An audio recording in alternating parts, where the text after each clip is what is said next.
मैं हूँ अवधेंद्र। फ्रेंड्स, मैं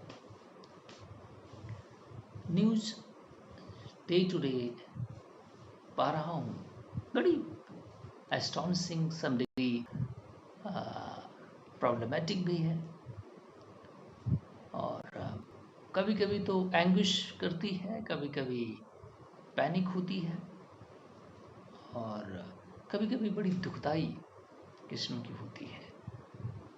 जब हम न्यूज़ पाते हैं हमारे पाकिस्तान से, पाकिस्तान की अपनी एक हिस्ट्री है ना। मैं बार बार जब भी पाकिस्तान पर बोलता हूँ तो मैं एक बात बोलना नहीं भूलता, और मैं क्योंकि नहीं भूलने का मीनिंग ये है कि मैं उस पर दावा करता हूँ, असर्टिव हूँ। मेरा फुल इंट्यूशन ये कहता है,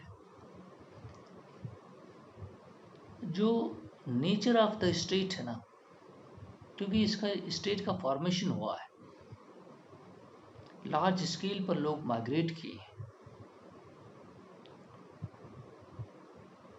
सोसाइटी में डिस्टरबेंस हुआ है, उथल पुथल मची है सोसाइटी के अंदर। जब लोग माइग्रेट किए तो रीसेटल हुआ सोसाइटी के अंदर। एक केओटिक पीरियड से ये चीज़ें आगे बढ़ी हैं। पाकिस्तान का जो बेसिक प्रॉब्लम है ना, यहाँ पर है। मैं बार बार कहता हूँ कि सोसाइटी को कभी नहीं छेड़ना चाहिए।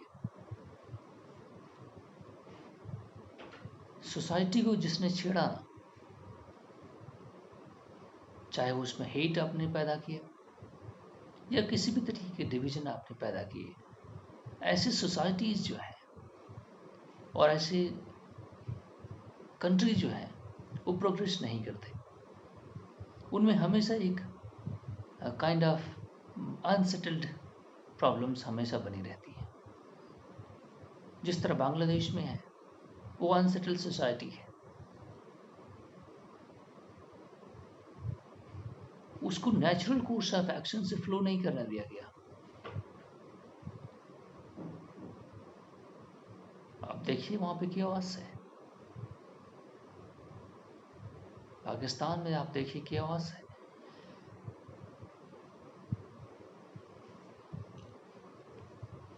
और इस पाकिस्तान की वजह से अफगानिस्तान में केओस है। अफगानिस्तान में केओस नहीं होता अगर पाकिस्तान स्टेट नहीं बनता।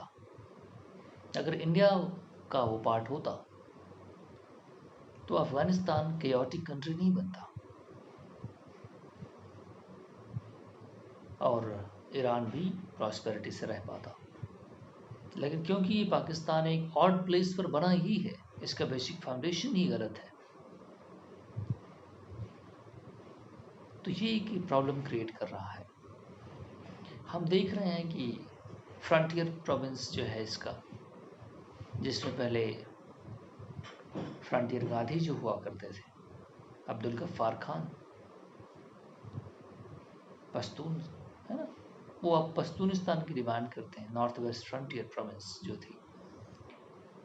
और ये पूरा बलूचिस्तान जो प्रोविंस है, 44% ऑफ पाकिस्तान पॉपुलेशन, वो भी एक अपने इंडिपेंडेंस के लिए असर्टिव हो रहे हैं। उनका दावा है कि उनके नेचुरल रिसोर्सेज एक्सप्लॉइट किए जा रहे हैं और उनको उनका शेयर नहीं दिया जा रहा है। Part and partial of the society में उनको मेन स्ट्रीम नहीं की जा रही है ना। इसलिए हम देख रहे हैं कि हर दिन वहाँ पे एक केओस जैसी सिचुएशन है। हर दिन मुझे बम ब्लास्ट और लोगों के मरने और एक दूसरे पर, मैं तो देख रहा हूँ कि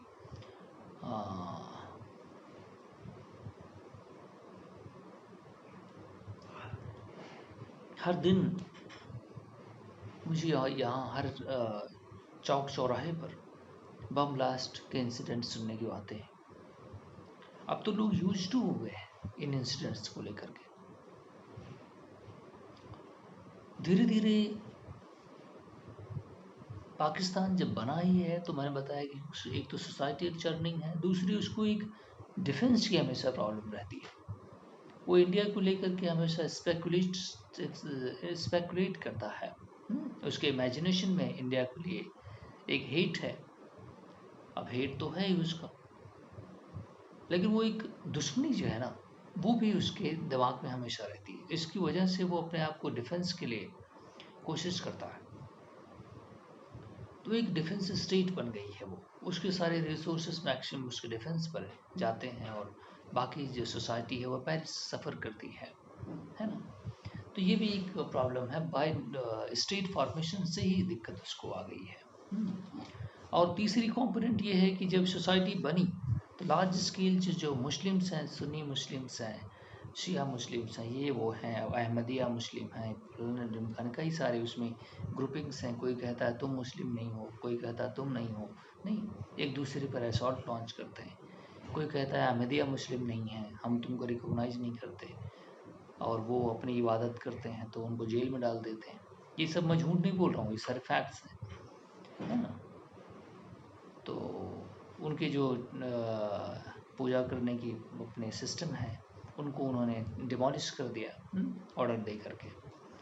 तो ये सारी चीज़ें वहाँ पर देखने को आ रही हैं। जब पर फंडामेंटलिस्ट हैं, एक्सट्रीमिस्ट हैं, है ना, तो ये सब कुछ है उसमें। केवल एक प्रोविंसेस का है जो सिंध है और पंजाब है। तो ये दो प्रोविंस ऐसे हैं जिसमें थोड़ा चीज़ें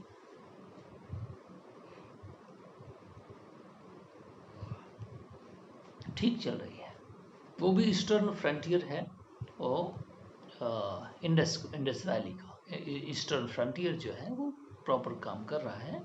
लेकिन जो वेस्टर्न फ्रंटियर है इंडस का, तो कम्प्लीटली केओटिक है और उसमें बहुत सारी प्रॉब्लम्स हैं। और प्रॉब्लम रहेगी। आर्मी उसकी समझती है कि वो प्रॉब्लम को सॉल्व कर सकती है। मैंने बार बार इस पर दावा पेश किया है कि सोसाइटी में जो डिस्टर्बेंस है ना, वो आप किसी वेपन से किसी को मार के भी काम नहीं कर सकते, है ना। आप फ्रीडम ऑफ स्पीच और एक्सप्रेशन पर आपने पूरी कंट्रोल कर रखा है। झूठ बोलते हो आप, हर बात पर झूठ बोलते हो, ठीक है। मिसलीड करने की कोशिश करते हो, फैक्ट को नहीं एक्सेप्ट नहीं करते। ये सारी प्रॉब्लम्स उस स्टेट के अंदर हैं, अनफॉर्चुनेट है। और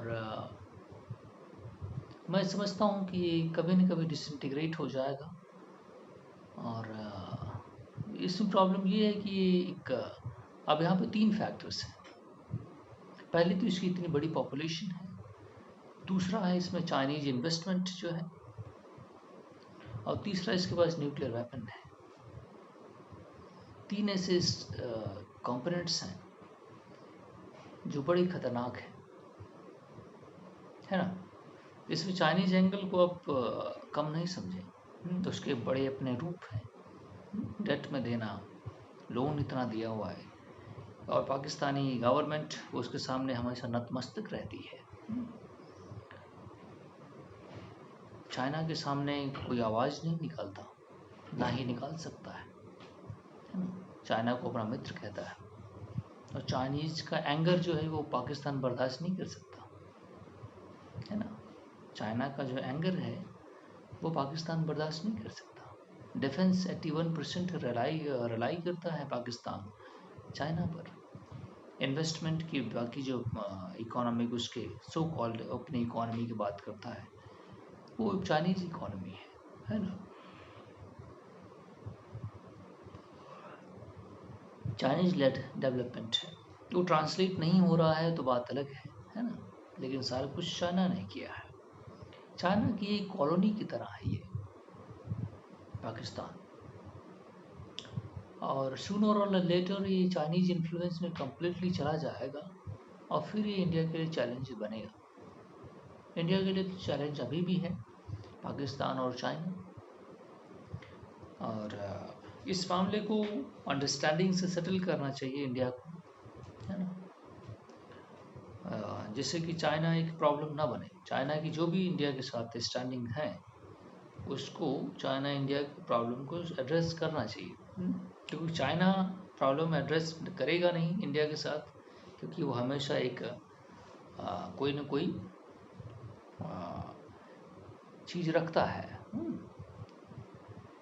कि उसको हमेशा एक रखा जाए, एक प्रेशर बनाने की टैक्टिक्स हो नहीं। तो इस तरह ये जो ग्रेट पावर्स होती हैं वो हमेशा एक से इस काम को करती हैं बाय देयर पॉलिटिकल इंटरेस्ट। कुछ ना कुछ वो लगा के रखते हैं कि प्रेशर बनाने की टैक्टिक्स है, कहीं बाउंड्री डिस्प्यूट नहीं है, कहीं ये इलाका ये हमारा है ना। इस तरह का जो एजेंडा होता है, ये बड़े बड़े स्टेट जो हैं ये ऐसा करते हैं। तो इसमें चाइना भी थोड़ा सा एग्रेसिव है, बाय नेचर एग्रेसिव है।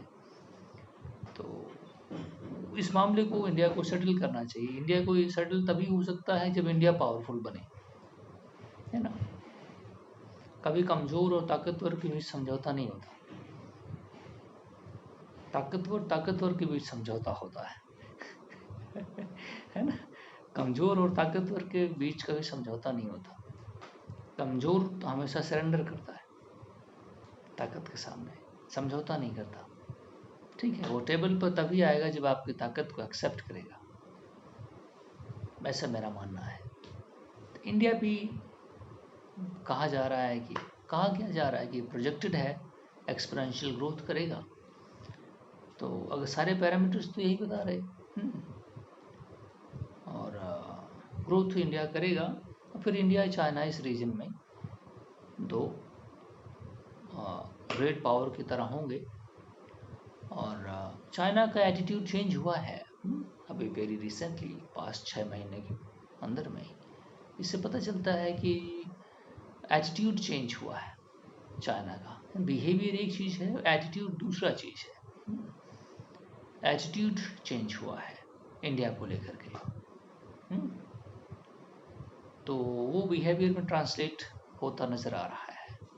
कुछ स्टेटमेंट उन्होंने कहा है कि 2000 ईयर्स से हम लोग एक दूसरे के साथ मित्र हैं और साथ उठते बैठते हैं, है ना। बहुत अच्छा संबंध है भारत के साथ, हमारा कोई ऐसा मामला नहीं है, हम साथ काम करना चाहते हैं। बहुत अच्छी चीज़ है, हम भी चाहते हैं साथ काम करें। लेकिन इंडिया को चाहिए कि चाइना को कॉन्फिडेंस में ले करके पाकिस्तान को थोड़ा सा उसको वेपन देने की जो मैकेनिज्म है उसको रोके, है ना, क्योंकि वो प्रॉब्लम क्रिएट कर रहा है ना। चाइना पाकिस्तान के साथ, पाकिस्तान जो है वो बेवकूफ़ों का कंट्री है, और वाकई वो बेवकूफ़ है, सब के सब टोटल बेवकूफ़ हैं। उनमें एक हेट है, हेट होता है नेगेटिव इमोशन, है ना। हेट जो होता है वो नेगेटिव इमोशन होता है, उसमें आप प्रोग्रेस की तरफ नहीं जाते, उसमें आप एक दूसरे के ऊपर असॉल्ट लॉन्च करते हैं और उनको मैक्सिमम इन्फ्लिक्ट पेन करना चाहते हैं आप, है ना। कोई एक नेगेटिव इमोशन है, आपको गलत डायरेक्शन में ले जाता है ना।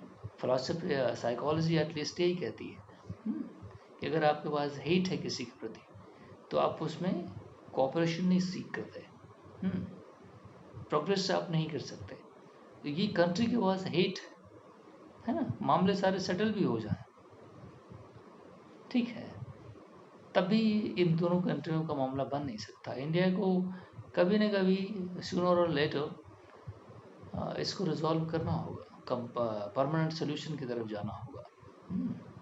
जो इंदिरा गांधी साहिबा से उस समय के जनरल साहब ने कहा था कि हमें परमानेंट सोल्यूशन की तरफ जाना चाहिए, है ना।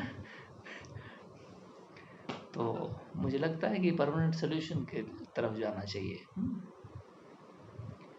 लेकिन अभी natural course of action follow करो या फिर उसको डिसमेंटल करोगे तो उसने न्यूक्लियर वेपन बना रखे हैं, बाय फोर्स तो उसको डिसमेंटल नहीं किया जा सकता अभी के तौर पे, एटलीस्ट प्रैक्टिकल अभी नहीं लगता। लेकिन टाइम के रेफरेंस में तो कुछ भी पॉसिबल है ना। टाइम के रेफरेंस में कई सारी बाउंड्रीज बनी, कई सारे स्टेट बने, नहीं मिट गए, कई बनेंगे फिर कई मिट जाएंगे, नहीं। तो ये तो एक टाइम के रेफरेंस में होता है। टाइम के रेफरेंस में पाकिस्तान बना पहले तो इंडिया का ही पार्ट था ना, तो अब वो न्यूक्लियर बम लेके बैठा हुआ है। तो ये सारी बातें हैं, देखना है कि चीज़ें किधर जाती हैं। लेकिन ये पाकिस्तान के साथ बहुत सारी प्रॉब्लम है, लेकिन वो रिजॉल्व नहीं कर रहा। उसको अपने फोर्स पर, ताकत पर भरोसा है। अब वो भी ताकत उसकी इनोसेंट लोगों पर है ना। वो बदमाश है। जब आप इनोसेंट लोगों पर ताकत का इस्तेमाल करते हैं तो उसे बदमाशी कहते हैं, है ना। आप स्पेकुलेट करते हैं कि इसमें कोई थर्ड कंट्री का हाथ है, फोर्थ कंट्री का हाथ है, नहीं। इनको वेपन कौन देता है, इनको पैसा कौन देता है, नहीं। ये इनके हैंडलर्स हैं, ये है वो है, उनके ISPR क्या होता है वो, उसको मैंने ब्रीफिंग देखी है तो वो बता रहा है इनके हैंडलर बैठे हैं हमारे यहाँ इंडिया में। और इवन में उसके रिप्रेजेंटेटिव जो है वो कह रहा है कि हमारा दुश्मन है, आर्च राइवल हमारा है इंडिया, वो इसका हैंडलर है, ये है वो है, नहीं। ये सारे फॉल्स प्रोपेगेंडे हैं। तो क्योंकि वो ऐसा काम कर चुका है, इसलिए उसको लगता है कि भारत ऐसा काम कर रहा है ना। लेकिन हमारी ऐसी कि कोई एजेंडा नहीं है। इंडिया को आप लोग गलत मिसलीड करते हैं। मैं पूरे दावे से कहता हूँ कि इंडिया ऐसा कोई काम नहीं करता। इंडिया एक बहुत प्रिंसिपल पोजीशन लेता है, प्रिंसिपल कंट्री है वो। उसका ऑब्जर्वेशन है राइटफुल कॉन्डक्ट करना। हमारे कॉन्स्टिट्यूशन में हमें ये गाइडलाइन दी गई है कि हमें प्रॉपर और पीस की तरफ ले जाने के कदम उठाने चाहिए। दुनिया में पीस, शांति हो, है ना, प्रॉस्पेरिटी हो, स्थिरता हो। ये हमारे कॉन्स्टिट्यूशन में हमारा फॉरेन पॉलिसी ऑब्जेक्टिव है। तो ये सारी चीज़ें, किसी को मारना मोड़ना का काम हम लोग नहीं करते। लेकिन अनफॉर्चुनेटली ये बातें सामने आती हैं कि इंडिया ने इनको मार दिया, उनको मार दिया। That's not the case. India don't do such kind of thing. और तो थैंक यू वेरी मच। लेकिन एक चिंता का विषय तो बनता है कि ये कंट्री जो है बड़ी मुश्किल है। इसमें 25 करोड़ लोग रहते हैं और लार्ज स्केल सारे जिहादी हैं और रिलीजियसली इतना मोटिवेटेड है कि वो सारे एक्सट्रीमिस्ट हो चुके हैं। वो रिलीजियसली इतने मोटिवेटेड हैं कि वो सारे एक्सट्रीमिस्ट हो चुके हैं, सारे के सारे, है ना। वो एक सेक्युलर स्टेट में नहीं रहते। एक सेक्युलर, जैसे हमारे यहाँ के जो मुस्लिम्स हैं, इंडियन मुस्लिम्स जो हैं, और पाकिस्तानी मुस्लिम में बहुत फ़र्क पाया जाता है। इंडियन मुस्लिम्स एक सेक्युलर स्टेट में रहते हैं, उनको अपनी एक लिमिट्स में रहते हैं, है ना। दे नो देयर बाउंड्रीज, है ना। लेकिन वहाँ के लोग वो अनलिमिटेड, उनको कोई बाउंड्री ही नहीं है। सोचने समझने, करने धरने का जो मन करते करते, है ना। और कोई रैशनैलिटी नहीं है। प्लूरैलिटी होती है तो डिफरेंट आइडियाज आपके पास होते हैं। सिंगुलैरिटी होती है तो केवल एक ही आइडिया होता है ना। ये भी एक प्रॉब्लम है। कभी कभी हम लोग लोगों को देख करके अपनी चाल बदल देते हैं, है ना। लेकिन अगर हम ही अपने डिस्ट्रिक्ट में रह रहे हैं तो हम खुद ही हीरो हैं। तो ये प्रॉब्लम आ जाती है। तो यहाँ जो लोग रहते हैं एक दूसरे से सीखते हैं, क्योंकि यहाँ पे तमाम सारी चीज़ें हैं, प्लूरैलिटी है। लेकिन वहाँ पर वो चीज़ एब्सेंट है। एक ही किस्म के लोग हैं, एक ही थॉट प्रोसेस है, नहीं। और फिर इस तरह का सीन बनता है। अब हाँ, फोर्थ कंपोनेंट जो मैंने बताया था, 3 तो मैंने काउंट करा, चौथा याद भी आ गया। जब कोई कंट्री नई बनती है तो सोशल डिस्टर्बेंस के साथ साथ लोग जब माइग्रेट करते हैं तो जो पावर में जल्दी से आते हैं लोग, है ना, वो रिसोर्सेज को एक्सप्लॉइट करना शुरू कर देते हैं। ये भी चांसेस होते हैं। जो कि वहाँ पे हुआ। जो ब्यूरोक्रेट बने, जो ये बने, जो वो बने, कॉन्स्टिट्यूशन बना 1956 में, 48 में 47 में कंट्री बनी, 56 में कॉन्स्टिट्यूशन बना, 2 साल बाद उसको भी फेंक दिया, फिर से कॉन्स्टिट्यूशन क्राफ्ट किया, फिर 3-4 बार कॉन्स्टिट्यूशन बन चुका, तय ही नहीं हो पाता कि वहाँ पे मामला क्या होने वाला है ना। कभी आर्मी पावरफुल हो जाती, कभी कोई पावरफुल हो जाता है ना। तो हमेशा आर्मी पावरफुल रही है, क्योंकि वो दलील पेश करती है कि हम इस स्टेट को बचा के रखें, अगर हम नहीं होंगे तो भारत तो खा जाएगा। ये अपने आम लोगों को बताता रहता दिन सुबह दोपहर शाम। तो ये भी उसके पास एक एजेंडा है। देखना है कि चीज़ें किस तरफ जाती हैं, लेकिन हाँ, चीज़ें अच्छी तो नहीं जा रही है, लेकिन किसी तरफ तो जा रही हैं, है ना। लेकिन अच्छा है या बुरा ये समय डिसाइड करेगा। लेकिन अभी तक तो जो आउटपुट है 11 बिलियन रिजर्व में है, 25 करोड़ पॉपुलेशन में 11 बिलियन रिजर्व को भी मांगे तांगे की, है ना। तो क्या इकोनॉमी चल रही है, क्या हो रहा है, भगवान ही जाने, भगवान के अल्लाह जाने, है ना।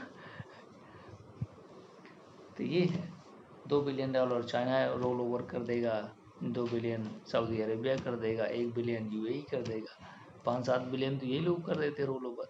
देना तो है पेमेंट, नहीं। तो इस तरह से इकोनॉमी चल रही, तो क्या इकोनॉमी है वो। तो देखना है कि क्या हो रहा है, लेकिन क्योंकि पड़ोसी है तो इसलिए नज़र आ जाती है, रोज़ बम धमाके होते हैं, तो मुश्किल तो होती है। So thank you very much.